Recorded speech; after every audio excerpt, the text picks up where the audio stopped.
Welcome back to Gallagher Shots. My name is Emil Franchi. This is extra time, the last 7 days at Newcastle United, and there's not been much going on because somebody's been naughty at the club.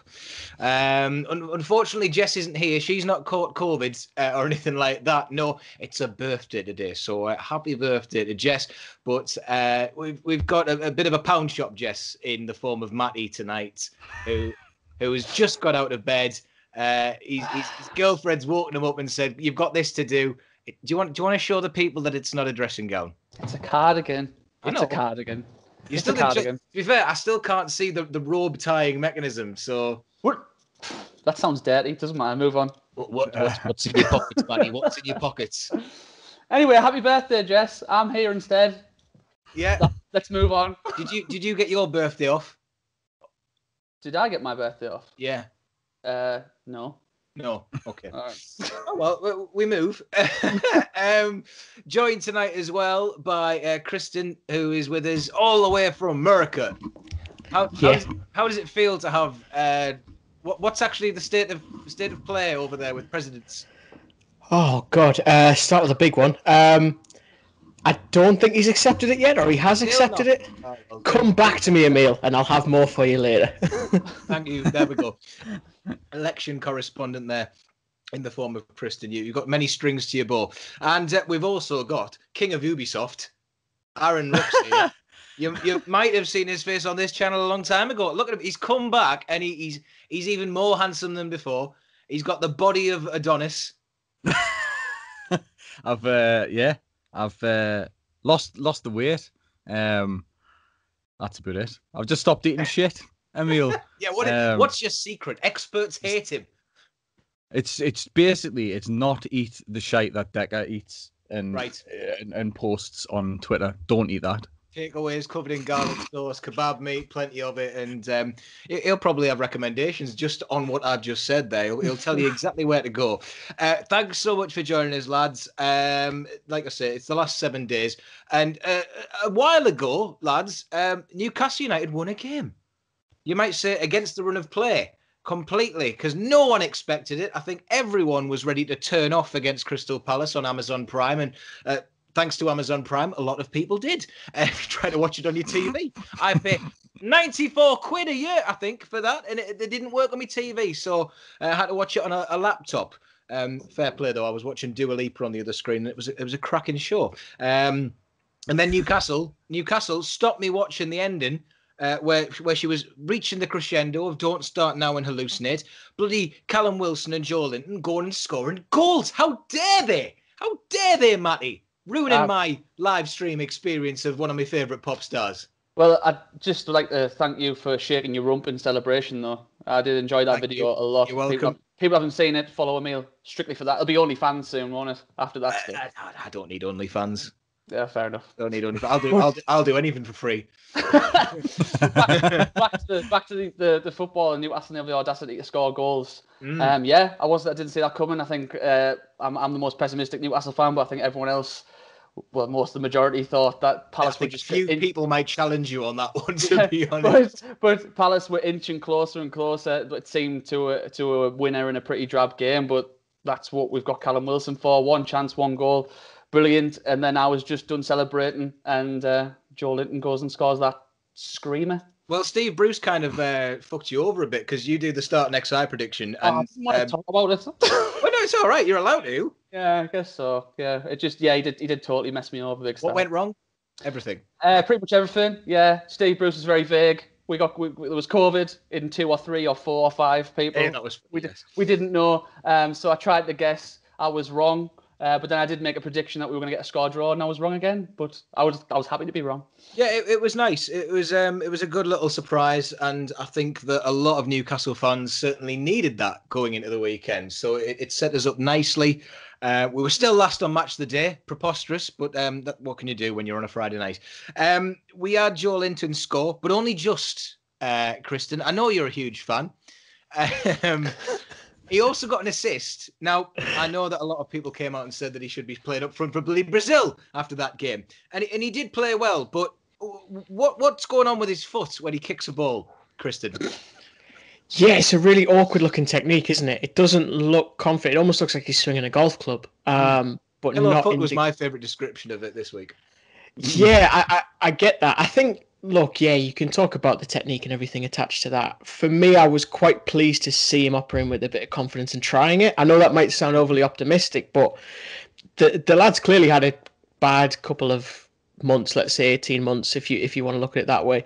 And I think, whether you think he's worth 40 million or 4, you can all agree that his confidence has looked shot for long periods. And so the fact that he came out with a bit of oomph to his play, I think that was a positive sign. I think you've got to take that from it. I don't think you can just reduce it all to he was terrible or he was great. Absolutely. I like how your couple of months went to 18 very quickly there. He's had a bad couple of months. 18 months since he joined Newcastle. But yeah, no, it's great. And let's hope that this is the thing that people have been waiting for, in that when will Joelinton come good? I mean, I text my dad after the game and he is very much of the Joelinton opinion that he's never going to come good. I think he said, I turned off at half-time, I was so bored. He's still shite. So you can't win with some people, as it shows. But let's see what happens. Luckily, he's not got to do it again so quickly. But I don't know if anyone saw after the first goal went in, Matt Ritchie firing the ball so hard at Patrick Van Aanholt to announce his return to the field. Matt Ritchie just gets it. He sees an ex-Mackem and he thinks, right, I'm having you, son. And he did. And another player that maybe went under the radar because of the goals was Federico Fernandez. Aaron, I'll come to you on this one.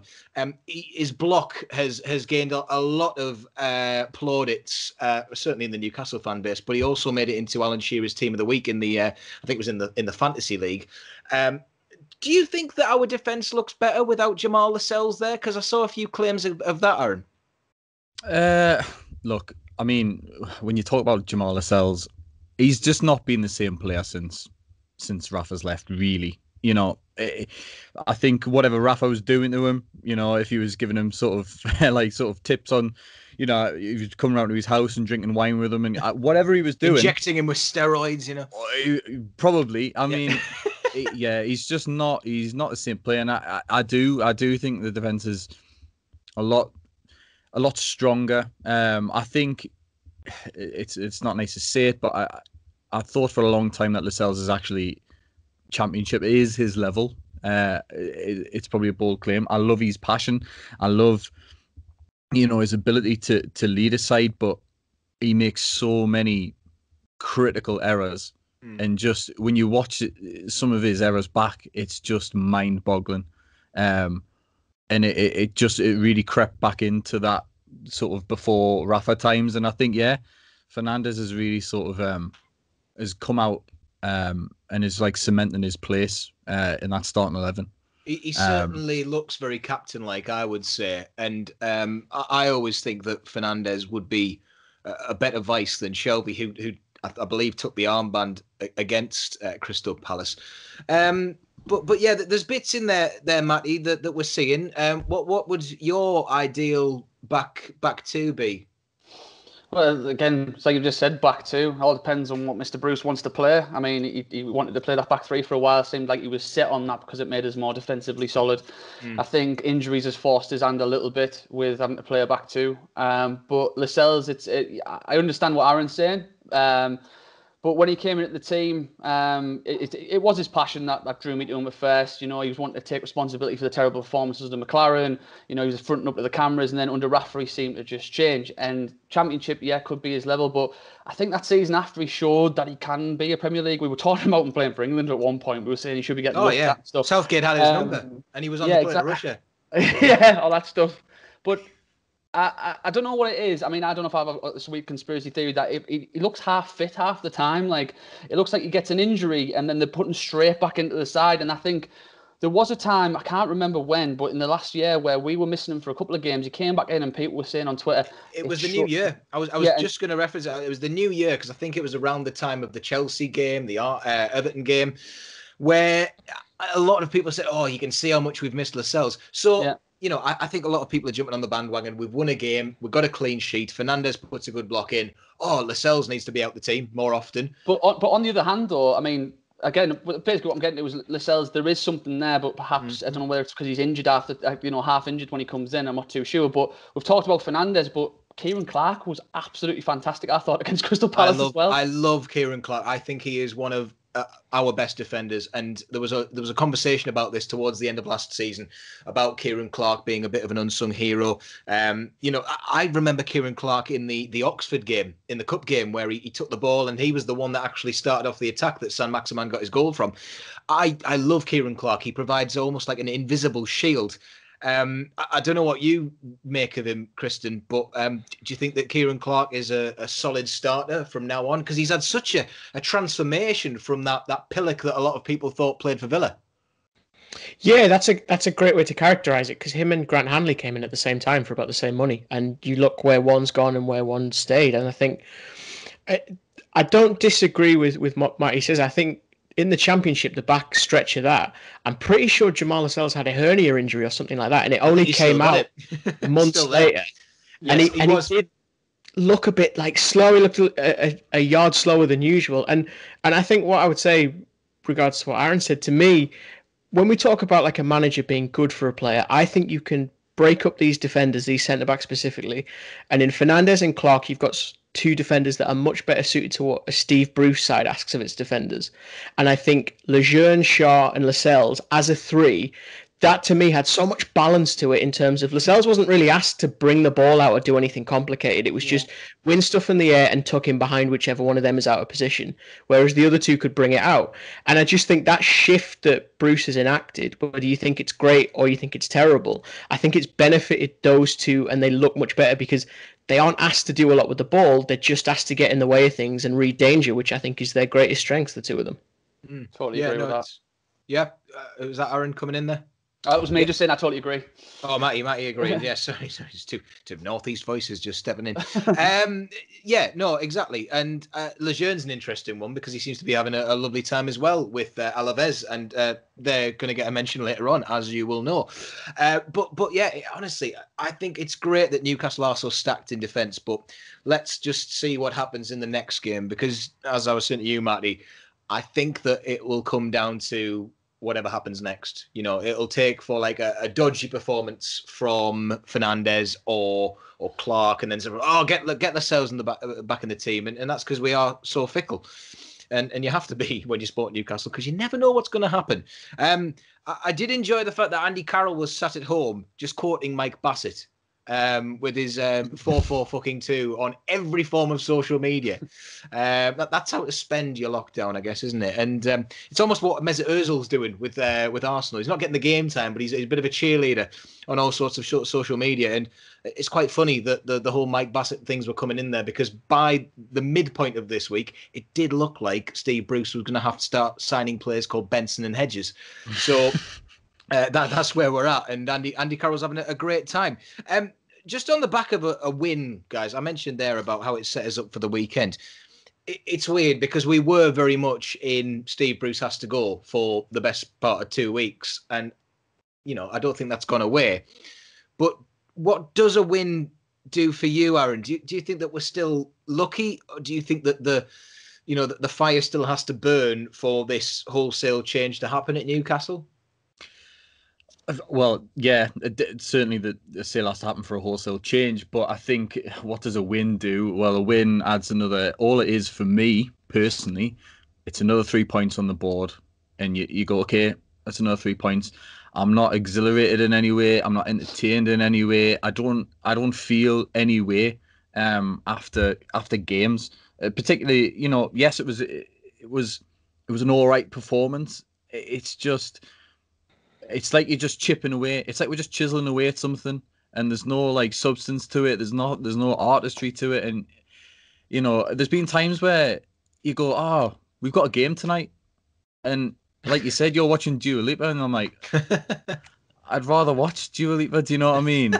Yeah. And I mean, who wouldn't exactly? But yeah, it's a win, and you've got to be happy. You can't, you know, we're like you said, we are a fickle bunch at times, and you can't sit and lambast, you know, the team for when they pick up 3 points. But it is just that, it's 3 points. It doesn't necessarily feel like a win or a triumph, I think, after a game like that. It's like one like, one prayer. What is it, like 1.1 week for Steve Bruce? Is that how it's working? Yeah. F to pay respect, of course, to the team. It's like we're elated, but we're on edge because I think a lot of people were talking about the Villa game going, well, we've won that, but we're going to get absolutely smashed off Villa. But then it was quite strange watching the Villa fans say the exact same thing with regards to them playing so soon after their Monday night loss. Matty, what about you? Do you think that it's just a case of being like, right, we're going to go on and win 5 games now if you want any sort of reaction from the fans? I don't know. I'm not too sure. I mean, when it comes to a win for me, it's strange because I try to find myself not caring. I wish I didn't care, but then when them 2 goals went in the other day, I was jumping on my sofa, buzzing, and you just have that. I still can't get away from that half an hour of like being elated, but then you sit and you realise you're still in the situation you were a week ago. That's all it is. And for me, it does come down to a bit of luck. I'm not going to chastise the players or even the manager after we win. It'd be silly to do so. There's a lot of people who come out and say, "Oh, you're celebrating a win, but you're basically supporting Bruce and all that stuff." I'm not. I know the situation we're in. I know that the manager's not very good. I know that we're riding our luck stupidly. I mean, every time someone asked me about the result this week at work, it was just, we were cack, and then we scored in the last 2 in the last 10 minutes. Simple as, and that's all I've had to say. And that might be the video title there. Yeah, well, I mean, we were other than Carl Darlow doing exactly the same thing as he's done every other week, and Joe Linton's showing a bit of fire in his belly, which was great, and Callum Wilson, doing what he does best with one chance. But I still think things aren't great. Things need to change. But I think Mr. Shearer put it the best, and we could go over it again. But he put it the best on Friday and said, perhaps Bruce isn't exactly the problem, and Rafa wasn't the problem. It's who's on the club, but we won't want to get into that right now. Yeah, it did open a real can of worms with that one because you did have a lot of people saying, "Oh, he's your mate. You wouldn't slag him off, would you?" But ultimately, yes, that there is one man who is the reason for this, and we know that. Even if a few people are suddenly claiming that he's apparently the hero of 2020. I mean, really? Sorry. Oh God, I started talking bullshit for a second there. Sorry, guys. I know I'm prone to it. Yeah, it is that, and I mean, again, we're going back to this week. I was kind of looking forward to it. Another Friday night game seems to be the one. But is it a blessing in disguise that we've got this week off, Kristen? Do you think that this COVID outbreak, which slowly has become a massive deal, because it's the first club I think who've had to do this since Project Restart actually happened in terms of delaying a game? Yeah, that element is odd. In terms of whether it's a blessing or a disguise, I don't think it's either. And I say that just because when Alan Shearer talked about Steve Bruce and everything, I think he is a symptom of the club in its current state and the ownership specifically. And what I would say is I've never seen in recent years greater synergy between manager and owner because I think both are reactive in the way that they operate. Yes. So we only go into the transfer market and do something when there's a desperate need. We are reacting to the situation. We're not going out and being proactive with it. And having watched Bruce's football now for however long, I think he's exactly the same. I don't think he goes out with a clear, detailed, very highly structured plan. I think the players go out and react to the situation as it finds them, who's in space, who's available. And so when you try and work out like what's the way that this team tries to score a goal, it's really hard to come to a consistent idea. And it's the same with when you try and predict results, or are we going to go on a run of 5 games with winning? I'm not convinced because, like I say, every game to me is a reactive game for this team, so they're impossible to predict. Yeah, we've seen like the reactions from Cher with his post-match interview. There was a lot of talk prior to the Palace game about losing the dressing room when the San Maximan story broke that he wasn't going to be in the game. That seemed to get a lot of like a snowball effect. Everyone was saying that he'd lost the dressing room by that point. But now he can't even get in the dressing room. So I mean, what's going wrong for Steve Bruce? Aaron, who do you think broke the law? Because it's still weird that the club hasn't actually said who's got it or who brought it in, because these bubbles, they are tight. And all of a sudden, Newcastle United had to be the first ones to let the entire league down and say, "Oh God, you got a bit of COVID in there, lads. For goodness sake." Yeah, I mean, Richard Masters sat there going, "I was going to let you have the takeover and everything, but not now, not now. You fucked it." It's really interesting and following other sports. So for the NFL, for example, they've had a few a few cases of games having to be postponed. They've also had an example of a team had to play. They had all 4 of their quarterbacks out, and they still had to play a game. So I'm not actually even sure what the rules are. And I think if the shoe was on the other foot, I'm sure that we would be screaming for us to play Villa and go tough shit. Yeah. You've broke the rules. Now, I don't know who's broke the rules, and I understand you've got to respect the players' privacy and stuff like that, but someone's broke some rules somewhere down the line, and in all honesty, should we have been forced to play? Did we have enough players? I don't actually know what the actual sort of outcome was. Did we have enough? I think you're looking at about eight players now, which are testing positive. It was 5 at the start of the week. I don't know if some of those are staff, but again, we don't know. I mean, Steve Bruce didn't even know what the number was when he was doing his press conference, so that doesn't bode well. I don't actually know. I mean, I think really the Premier League did say that this could happen. And I know that every sport's got it differently, but it is a bit shifty. But it has to be something in an international based. I think some people said it was staff first, and then it was perhaps international player who's come back. But it's weird. I mean, as fans, you kind of go, "Oh God, typical that we've done it." But I feel kind of embarrassed, that we've let them down. But again, kind of what I've said with a lot of people who have been working throughout this. You can't bubble wrap everyone forever in a virus that doesn't discriminate. It would be nice if the players could go out and just sort of just lick random people in the street before the Liverpool and Man City games. Mind, I don't think I'd mind that, to be fair. In the comments, what's Aguero's address? Find it, and we're going to go around and have a lick, a mass lick. Yeah. Right. Yeah. Well, just before we're not going to encourage any of that. Just to say, but yeah, we don't know. All we will say is Steve Bruce did it. Yeah. There we go. How's the COVID? Did you say subscribers going up? There. Yes, of course. Yes. So we don't have any players at the minute, but we did see some glimpses of a team last Friday, which is great. However, I think the big question is this the strike force that we should go with every time? Wilson-Joelinton. Is Callum Wilson the man to get the best out of Big Joe? I don't know if that was a big, long, drawn out. Was that a big, long, drawn out sign, Matty? That was me. That was me. Sorry. Question answer. I know you're tired, but you've got your dressing gown on, so you've only got yourself to blame. I was going to say, though, in terms of other players, Dwight Gale coming back to full fitness. I'm very excited at the prospect of Gale and Wilson up front.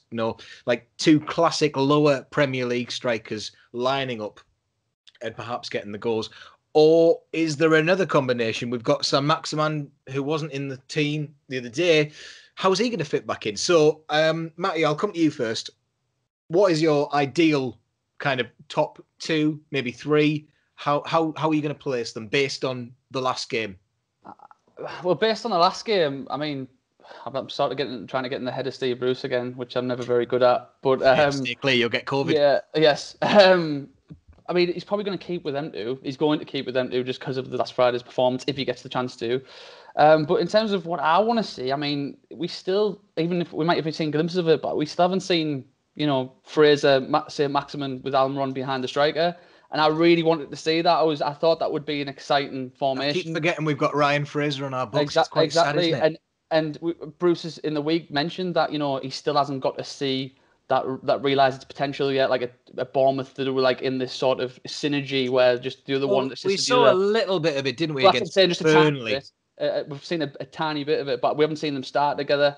I'd like to see that happen. So if you were to let's just forgetting what Steve Bruce will do or could do, what would if you were to open that team selection, and let's pretend that you've got it correct. What would you like to see at the bottom of that sheet? Which names would you go for, 2 or a 3 or kind of like a triangular? For me, I'd like to see, just because I'm intrigued by it, is 2 sitting midfielders, whether that be Shelvey and Hayden, or Shelvey, Longstaff, whatever. Hayden, Shelvey probably. Almiron ahead of them, Saint-Maximin and Fraser. out wide and Callum Wilson up front. That's what I'd like to So see. you're going for the solo striker with the midfield kind of Yeah, attack but style. them two wingers pushing forward. So I mean, 4-3-3 if you want to call it that. But have we not seen a bit of that already though? I'm just playing devil's advocate on that one. We haven't seen it with that personnel properly. I don't think. Someone might shoot me down, but I'd like is there no place for Almiron in there? Almiron's playing behind Wilson. Oh, is he just behind Wilson? Sorry, Yeah, right, yeah. okay. So it's kind of like I'm dropping Joe Linton, basically. Yes, nice way of saying it. Yeah. Well, speaking of dropping Joe Linton, Kristen will be frothing at the mouth to get a go at this one. Let me at him. Here he comes. Lock up your Raging. But yeah, I mean, you've focused on the stats of Joe Linton. I know that he had a good game the other day, but do you think that maybe this is a sign of improvement, or would you go for something entirely different? I think the 4-4-2 is a better fit for Joe Linton. What I like about it as a partnership is Joe Linton has a habit of dropping deeper, and Wilson, I think, wants to constantly get in behind. He's actually quite quick, Callum Wilson. I've been surprised by how quick he is across the ground. And so when you talk about Gale coming in there, I don't know if Gale would play the same way as Joe Linton. In terms of wanting to create things, I think they both want to get in behind, which could be great. I had this conversation the other day about Wilson and Gale, and it's interesting that you've said about the speed of Wilson. Do you think that it would perhaps reverse in that situation, where Wilson would be the one possibly supplying a bit more for Dwight Gale as a bit more of a poacher? Possibly, yeah, possibly. I think what I've been tentatively impressed with about Joe Linton, largely based off the Palace game, is that creativity. Like, we can call him clumsy and whatever, but actually the self-awareness to play the ball into Wilson, I was quite impressed with that, just all things considered. I mean, the assist was incredible. I still can't get over how good that was. Yeah, and that formation in general, the 4-4-2 that looks to try and break, I think if I try and pull out the positives of this season, they've looked quite dangerous on the break as a team just because of the speed. The only concern I have is, what do you do with Jeff Hendrick? Because I just thought he was a passenger, if I'm brutally honest. I feel bad saying that, but who's that? Jeff? Irish international Jeff Hendrick. Does he play for us? Yeah, and sorry, let me just add that to guaranteed retweets list. Jeff Hendrick, make a joke about him not even being on the pitch. Sorry, lads, I've got a joke here. Apparently, Jeff Hendrick played the other night. My sides are hurting with. Oh God, I hope someone makes that joke because they should. Sorry, Kristen, you were saying. But yeah, I thought he was the. Sorry, carry on. He was the odd one out for me against Palace. I just didn't see what he was doing. It's since he's put his hair up. It's like Samson. He's lost his power of being able to do minimal. And it was to the point where I was really surprised that Almiron came off, because I thought actually that last 15 minutes he would be exactly who I'd want. So whether Fraser would come in there and work both ways, I don't know. The same with St Maximin. Again, I don't know if he would play out wide right and be happy sitting on the halfway line for large periods. So if you want all three, I think you have to go for that 4-2-3-1, because I don't like St Maximin in the middle. I think he just gets lost. It's a lot like Hatem Ben Arfa for me. You give him too much space and he's trying to do everything and ends up doing nothing. Do you not feel like he dropped deep far too much with his back to goal as well? Like, he came looking for the ball in the centre of the park and was trying to spin people in the centre of the pitch, and it just wasn't what he's good at. Like, I don't like that. St Maximin for me, I like him best when he's standing someone up and they're on the heels. Exactly. That's the best position for him, hands down. Whether it's right or left, I'm not terribly bothered. But again, with him, it's a little bit like Fraser. Is he going to be able to support the fullback defensively as well? And that's a big if. So there's pros and cons to both 4-4-2 and 4-2-3-1 for me. I was ravishing at the prospect of St Maximin having five guys in front of him and just being raring to take them on. We just haven't seen that fire recently. So that's kind of what I was getting at with the whole blessing in disguise with having this week off. It's going to give him a chance to get back. And hopefully, because it's going to be mid-December by the time we next play, you're going to have a bit of an idea of like, right, well, here's your cards, Steve. How are you going to play them? Because a few players will be back by then. Aaron, I'll come to you. I don't know if you've got a different idea of what the strike force should be. Do you think that the one that we started maybe deserves a bit more of a chance? I mean, I'm cautiously intrigued by the way that Joe Linton played. I mean, it What a was, wonderful way to put it. It's a lo- Oh, I was yeah, just intrigued. literally just about to say that. Lovely way of That putting might it. be the podcast title. Cautiously intrigued. It's just it was interesting to see, and I read an article on the Athletic that it was talking with his old coaches about that's where he plays and that's where he's most effective, and it went through his stats and stuff, and I was like, Sorry, okay, which position, as in like in a 4-4-2 role, or was it like on the left? in that position that he played when he was feeding Wilson. Right, So got you. just off him, yeah. And that sort of 4-4-2 role as the second striker. And I think so. Yeah, I'm intrigued by that. But obviously, if all things considered and everything's well and everything's sunny, I'd still go with what Matty said, really, because I think that is definitely our strongest attack. But the only issue with that is I think a lot of that hinges on what kind of day that Saint-Maximin's having. I think, yeah. Again, like you said, when he's playing so deep, he's super ineffective because, like you said, he's trying to take on the world. We've not seen it since Burnley. We've not seen that fire to really like have a crack. I mean, that goal that he scored, you knew he was going to do something special, and then the ball he put in for Wilson as well. I'm craving that. But I mean, after that game though, there was the Man United game. Sorry, Aaron. But after that Burnley game was the Man United game, which didn't go great. And then after that, Steve Bruce changed the formation. So that's when he started playing in the central role that Kristen was talking about. Sorry, Aaron. Didn't mean to interrupt that. Yeah, sorry, Aaron. Carry on. No, it's fine. You're actually absolutely right, because that just comes back to what we were saying before about Steve Bruce just being completely reactionary, and instead of one bad game, let's just flip this on its head and we'll try something else. And it's like, well, a player like Saint-Maximin is gonna have games where he's a passenger, but he's gonna have those games like Burnley where actually, if you look at the game again, he's not fantastic throughout, but he has those 4 or 5 key moments that get us into positions that we're going to potentially score from, and where he takes on 3 or 4 players, and that's kind of all you need. That's all you need from him. I'm not too bothered about him, not tracking back, or just, I think with players like that, and again, it's similar to Ben Arthur, you just need to let them be them. So yeah, a lot of that. So I think Matty's sort of position that he came up with was ideal, but I think a lot of it hinges on whether Saint-Maximin's on his game or not.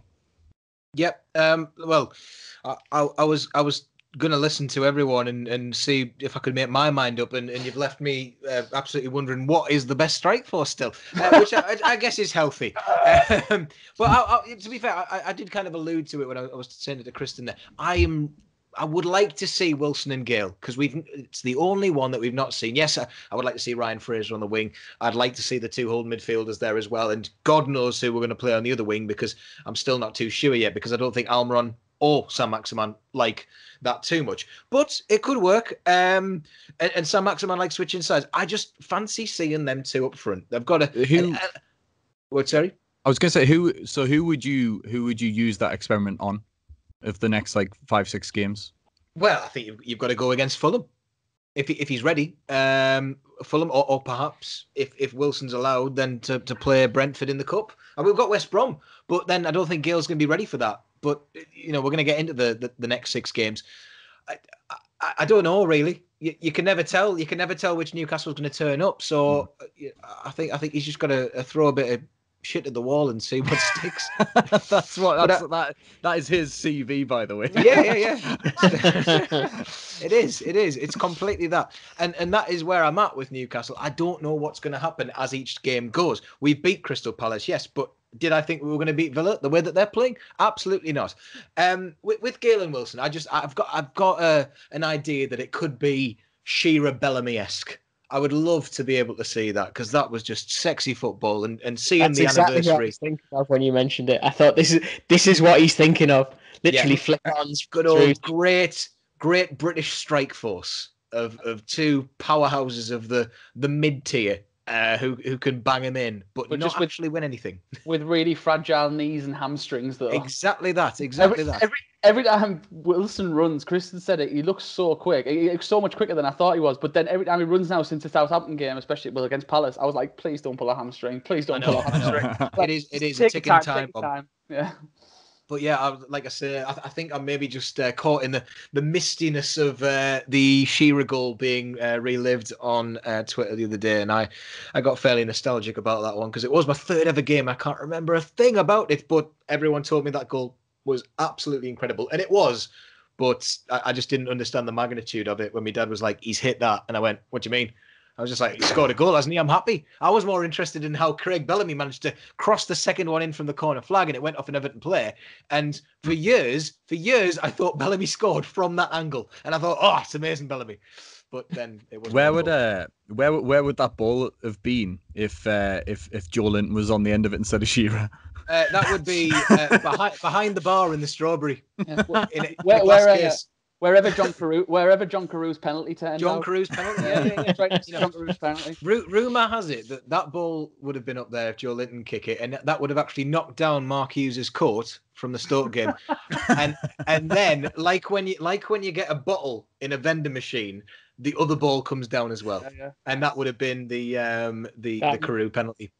That Mark Hughes game was iconic. I was in the press room that day, and he sat down, and Damien Spellman said to him, "Bad day at the office, Mark. And if looks could have killed, Do you mean? the Damien Spellman Memorial Fund right now because he was ready to kill him." He took his suit jacket off and then he threw that as well. And then he met someone on the staircase who said "Good day" at the office. He took his shirt off, and then in the street that night, Mark Wright just challenged people to a good old Welsh fight. All I remember is he looked him dead in the eye and went, "Bad day at the office," and then I can't remember anything else after that. I think he just went on an epic rant. Wow. It's like the demon headmaster just staring at people. So to be fair, with his voice, he could send you to sleep. So there you go. Meanwhile, we're talking about strikers at Newcastle. We should talk about the ones who are no longer at Newcastle, but we could have had them. We've mentioned them every week now. Ivan Toney scored at the weekend. Adam Armstrong scored at the weekend. Joselu bloody scored at the weekend. And to top it all off, the cherry on the cake, Yoshinori Muto got his first goal for Eibar, and he looked so happy about that. Yoshinori Muto. It was, again, a terrible goal. But, as it creeps closer, Matty, is Ivan Toney going to get his wish and kill the dream? Of course he is. Like, why wouldn't it happen? You know, Yeah. I mean, 99 flag. Didn't kill the dream. Well, there was no dream, but I mean, obviously Adam Armstrong scored against us a couple of seasons ago for Blackburn. So why wouldn't it happen? It's actually the former striker derby this weekend. Brentford play Blackburn. Brilliant. So it's Adam Armstrong playing up against Ivan Toney. So that should be fun to watch. Adam who? Adam Armstrong. I think he said Adam Sharmstrong. Well, I've had about 6 beers, so yeah, probably. But Thursday. But yeah, Ivan Toney, why wouldn't he? I mean, he's looked really impressive, to be honest. He's got his move to Brentford. He's looked great. He's hit the ground running there. He's not just scoring goals. He's getting assists as well, which he did the other night. So yeah, I mean, we'll see what happens. I hope it doesn't come back to bite us on the ass. But like we always say, he wouldn't have been the same player at Newcastle. Neither would Adam Armstrong. We don't develop talent. They'd have been playing for Scunthorpe or Rotherham or something right now. No offense to them clubs, but they've just became the main men at them clubs, and yeah, it's good to see. Yeah, after our mention of Ivan Toney the other week being the ice cream salesman that you see on Percy Street, I can't stop thinking of ice cream every time Ivan Toney gets mentioned. So I think 99 is just going to have to be his number in future. Tony. But yeah, Joselu scored. Kristen, are you pleased for him? Yeah, sure. Why not? Yeah. do you like Newcastle strikers that start with J and O? Is that what it is here? Special subject on Mastermind. Yeah, absolutely. I thought Joselu was a funny one to me just because he obviously had outrageous form with Real Madrid's B team, but then you look at his senior career and it's never quite clicked for some reason. Do it on a rainy night in Stoke, could he? Yeah, there was footage of him training, doing brilliant things, but just it wouldn't click. And it's to be fair to him, I said the other day, it's difficult to be a striker in a Benitez side. You don't get a lot of chances to begin with, but yeah, he's okay. Fair play to him. He's really good at Mario Kart, by the way. Joselu. Oh, all right. Okay. Wait, yeah, I've been reading Peter Crouch's book, and he said that the only person who could beat Bojan on Mario Kart was Joselu. So just to let you know, he's really good at Mario Kart. Team What an excellent collective of names there. Peter Crouch, Bojan, and Hosselu walk into a pub. What happens? Playing Mario Kart on the Nintendo. But yeah, Muto again, gets his goal. He's out on loan. Bring him home. Get him home. Let's get him in the team and see what happens. Maybe get him in the cup game against Arsenal in the new year because that's happened. There was the reaction to the cup draw was as expected. It's like, oh God, traditional Big Six. Here's Arsenal. However, Aaron, I know that it might seem like the luck has run out when it comes to our cup draw because we have had it fairly well despite a few replays. Do you think this is a good time to play Arsenal still? Well, I mean, I'd like to take our first answer really and play Barnsley. Oh yes, of course. I did forget that. Yeah, if that's possible. Yeah. No, there's never a good time to play Arsenal in the FA Cup. No matter what they're doing elsewhere, the FA Cup is that's just Arsenal. Like, it's their cup, isn't it? Yeah, their name's on it, of course. It's I really don't think that their current form is. If anything, if they were playing better in other competitions, I'd probably fancy it more. But it's going to be one of those seasons for them again where they're like, okay, let's go on a cup run. Well, everyone knows that if you're out of form, just play Newcastle. You reset. Yeah, and that's it. That's what you need to get the ball rolling. Yeah, I don't think there is a good time to play Arsenal in the FA Cup, to be honest. So still got the quality, haven't they? Yeah, exactly. But yeah, we'll see what happens with that in January. In the meantime, Newcastle have got quite an important run of fixtures. These are the fixtures that a lot of people were saying, we've got to get some from these, got to get something. And that was before the Crystal Palace game. So 3 points already in the bag there. It's going to be strange because we've got this a bit like the start of this season where the games came thick and fast. 6 games in the space of 3 weeks, which doesn't sound great, but it's West Brom, Leeds, Fulham, Brentford, and then a lovely way to end 2020, Manchester City on Boxing Day and Liverpool on the 30th of December. Poetic, you might say, because it could go from bad to worse. Matty, the points that are possible are 15. And you think we're going to get 15? Why? No, I'm joking. How many? How 17 points. Yeah, more. COVID bonus. Yes, bonus points. So, what do you actually think? Without going into too much detail per game, I know. Yeah. How do you think that is going to go? Because Fulham won a game, West Brom won a game, and Leeds are like dominating teams. Yeah, I really am not looking forward to playing Leeds.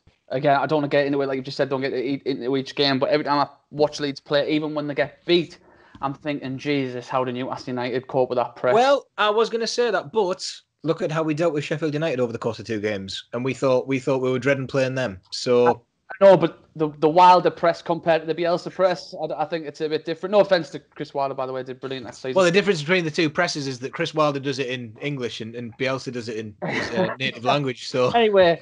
Hey! I think if I'm being optimistic, 4 points out of the first 3, you can't hope for anything out of City, Liverpool. But, I think that's enough to see no sort of calling for Bruce's head. Bruce lose 5 in a row.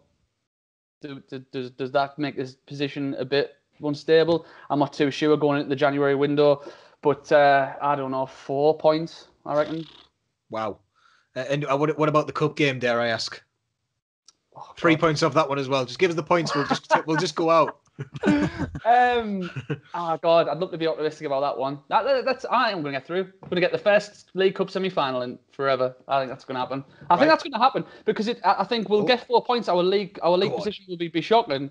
Our league form will be shocking, but we'll still get through the semi-final. Everyone will start saying, yeah, but Bruce is he's fighting on a couple of fronts. He's got them to the semi-final. That'll be the next excuse that he's doing shite in the league, but he's got them to the semi-final of the League Cup. Can you imagine? Lose all those league games and beat Brentford and then beat Arsenal as well. Come on, let's have it. Kristen, so sorry, what were you saying? 4 points and a win at the Brentford in the cup. Yes. Lovely stuff. I could be all right with that. Maybe if the 4 points came across the games and we draw each one. That'd be nice, wouldn't it? That would be all right, wouldn't it? Kristen. Probably less optimistic here. 7 points and through in the cup, I think, but on penalties. So where's this? I know we're not going to go into too many details, but where's the 7 points coming from? I think they might do okay against Leeds. I think it's going to be a polarizing fixture. Either they'll get pummeled 3-0, or they'll win maybe 1-0. And I just say that because you're right about the press, but at the same time, I think if you match up individuals, there's some decent matchups from a Newcastle perspective. If you get, say, St. Maximin against Luke Ayling, I think he, when I have watched Leeds, has been someone that I've seen occasionally does not actually do well with pace. And that's the drawback for me of the Bielsa system is it's very reliant on not only team cohesion, but people doing well in their individual battles. And I think if he could get at Luke Ayling with some consistency, there could be some joy there. Watch him have a worldie now. I hope he does, because he's in my fantasy team and he's providing a great little differential for me. So fair enough on that one. What about the rest? What do you think of them? So like a draw for Leeds, or maybe even actually win it? So I think a win for Go on, be Leeds. Be bold. Yeah, let's go a win at Leeds. You said West Brom's in there as well, I think. Yeah. I think win at West Brom. Are we at West Brom or are we home for that one? Not that it matters at the minute because there's more away. We're home to West Brom. Home to West Brom. Okay, right. Okay. How mad is it that you have to say what tier are they in? Is there going to get? Are they going to have fans? 2,000 fans there. That's a harder game. They're in tier 2. That you know what's interesting you say that, because that does mean that Brentford will have some fans at the cup game. I think. Yeah. Yeah, the new stadium, which is weirdly crammed in against a train line. I guess that we're just writing off Man City and Liverpool as if they don't happen, because no one's really mentioned them. Yeah. Yeah. A horrible Christmas. Yeah, don't do well at Christmas usually, I don't think. Unless No, I miss. we tend to have high scoring games against the Manchester side, but it's not Man City. They tend to just absolutely hump us. And well, you know, Liverpool might actually have a team to field by then. They might have had that many injuries. Yeah, even that Stoke game you mentioned before, that was around Christmas, I think, and they were the better side for large periods of the first half, if I remember it right. Yeah, and then they got two. We were just lucky they got 2 sent off. We even missed a penalty. We missed a penalty. It was 1-1 at half time, and then it was like, oh, thankfully we managed to fill our boots in the second half. I love Matty's memory. It's great. So yeah, we've got 4 points from Matty, 7 points from Kristen. Aaron, let's bring them home. Let's have them all. Come on, 15. You shouldn't have left me to last on this one. That's all right. I'll mop up. And right, that's good. Let's get the comment section raging. Yeah, I'm gonna piss over all that optimism. Like, was I optimistic? Sorry, more optimistic than 4 points. That's optimistic. So with that, I'll split it into 2. Right, I've got me head and I've got me heart. Right. Yes. If I'm going with me heart, me stupid Newcastle heart, what'll probably happen is we'll get arseholed off West Brom. We'll get arseholed off Fulham, right? We'll get arseholed off Leeds, and we'll probably end up squeaking a win against Man City and Liverpool, right? And that's the cup.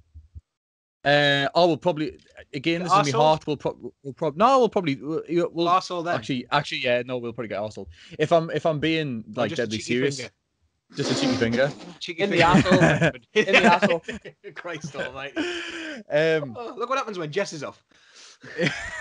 I'm a comfortable win or comfortable defeat, if I'm being honest. As a barometer. Not a finger up the arse. No. That's how they do in the COVID test, respectfully. That's how I had mine done. Dear me. God. It was me doing the doctor, though. This is why you're not on the channel anymore. I know it is. If I'm being deadly serious, I think we'll beat Fulham. I think we'll probably not. I worry about West Brom. I really worry about Leeds. I think Chris brought up some really good points, but I do worry about them because I'm the same as Matty. Whenever I see them play, I'm like, oh God, like I'd kill to have like that kind of like energy.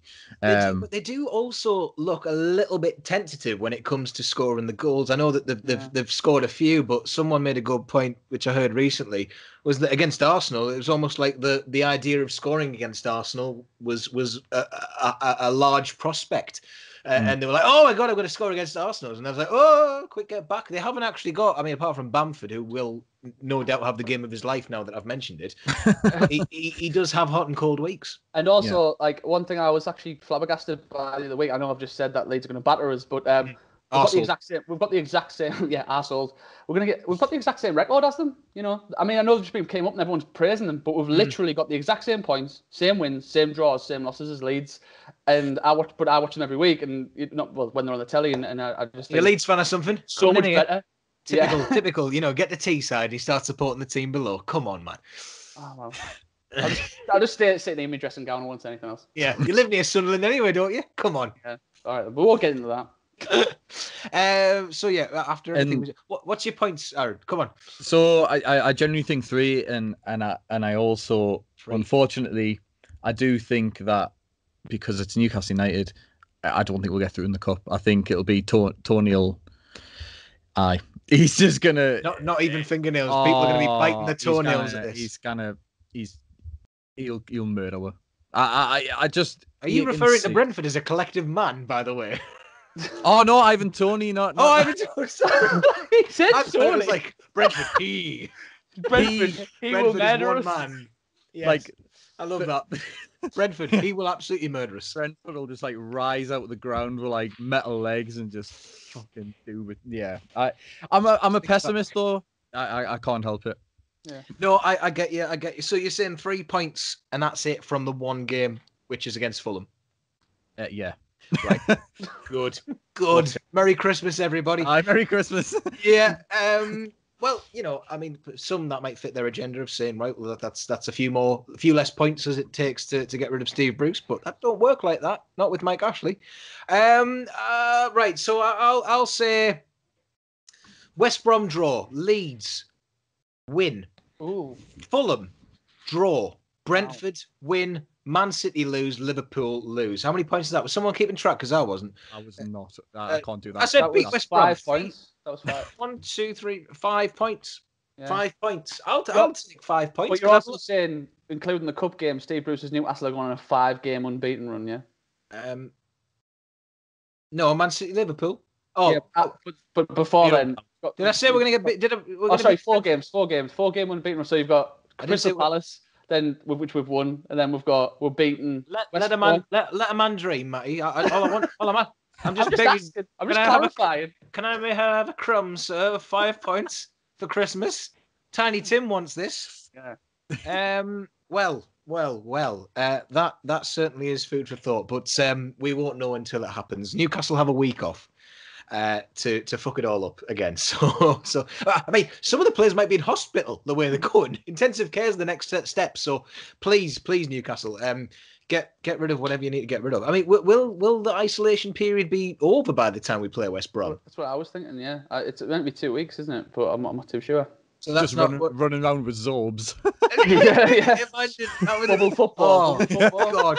But only some players. That would be the best part, but they're not even the good Zorbs. It's those weird ones that you see at the Hoppins, and it's always you always walk past it. It's some kid just in a bubble in like a paddling pool of water, and that'll be Fabian Schär on the pitch. No one coming near him, struggling to stand up, and you know Paul Dummett filming him from the sideline. Do we not still have them? Do we not still have them from that stupid bastard race we used to have at half time? We not have 2 of them, and they were always that's what it was, wasn't it? Yeah, deflated, and you couldn't get the away fan, couldn't get past the halfway line. Just walking he was walking in a big plastic bag for life. We'll hunt them down. We'll get Justin Lockwood to find them, and he'll do some sort of like live broadcast from it. Oh, I can't wait for those next games. Can you imagine Matt Ritchie like snarling to get out of his Zorb? Matt Ritchie would stab them. Not having any of that shit around here. What's this football match going on here? Come on, I'll play. I'll infect you all. Come on. Oh, dear. Oh, God. Yes. Thank you. Yes, I think that's everything. And this has been Extra Time. Lads, thank you very much. It's been a healthy discussion. And we've got to the conclusion that none of us can agree on anything. So there we go. We don't know who's playing in defence. We don't know who's playing up front. And we don't even know what the next few games are going to be like. Welcome to the world of Steve Bruce. Thank you, Kristen, for again. I always ask what time's it over there, just for tradition. You sound like me dad now. 4:30. 4:30 in the pissing morning, is it? In the afternoon, mate. Afternoon, right? Okay. This is like Stephen Merchant and extras, isn't it? 7, 8, 9, 9, 10, 7, 8. I've got 3 clocks on the wall. One's Newcastle, one's Gateshead, one's South Shields. Aaron, thank you as well, and you know. I hope that your pessimism comes around and bites you in the arsehole, like everything else. So. I hope so. Can't wait to get arsehole. Like, you just keep your fingers to yourself when those goals go in. That's all I'll say. And Matty as well. Cracking job as ever. And thanks, man. Kick you off next week when Jess is back. Yeah, never mind. I've took my dressing gown off, so whatever. Okay, right. Well, thank you very much for subscribing to the Gallagher Shots YouTube channel, and don't forget that you can now become a paying subscriber. So there'll be plenty more bonus content on you there. And let's face it, it's a lot easier than the Patreon was. So there you go. Thank you very much for joining me this week, and I will see you next time.